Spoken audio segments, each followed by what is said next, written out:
बीच हड़कंप मच गया, लेकिन ये लोग भूमाफिया थे। सरकारी जमीन पर कब्जा कर इन लोगों ने प्लांटिंग कर दी थी। पिलर के साथ दीवारें खड़ी कर दी गई थी, लेकिन इन भूमाफियाओं के अवैध कब्जे पर योगी फोर्स का बुलडोजर गरजा और सब बराबर कर दिया गया।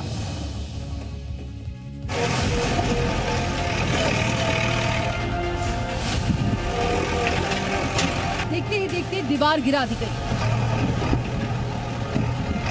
पिलर पर भी पीले पंजे का प्रहार हुआ। सरकारी जमीन को कराया कब्जा मुक्त। अवैध कब्जे पर बुलडोजर का वार हुआ।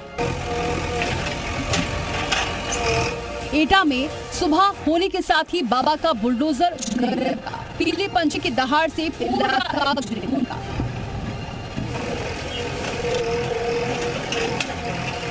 एसडीएम तहसीलदार सवेरे अतिक्रमण के खिलाफ एक्शन शुरू हो गया। जलेसर कोतवाली इलाके के मंडी समिति के पास ये ताबड़तोड़ एक्शन हो रहा है।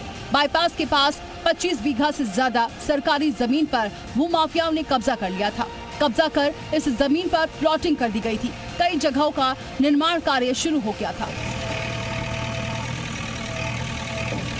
डीएम के पास मामले की शिकायत पहुंची तो प्रशासन में हड़कंप मच गया। डीएम के आदेश पर एसडीएम और तहसीलदार मौके पर पहुंच गए। बुलडोजर को भी बुला लिया गया। फिर सरकारी जमीन पर किए गए कब्जे के खिलाफ एक्शन शुरू हो गया।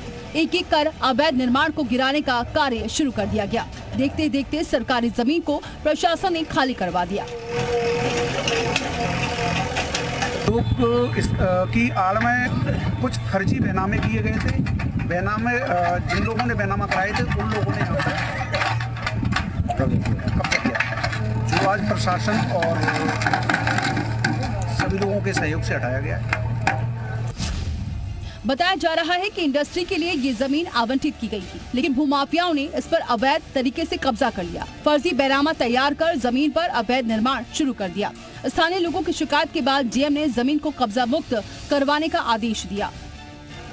फिलहाल जमीन को ग्राम सभा के हवाले कर दिया गया है और कब्जा करने वाले भूमाफियाओं के खिलाफ केस दर्ज कर कार्रवाई की तैयारी कर ली गई है।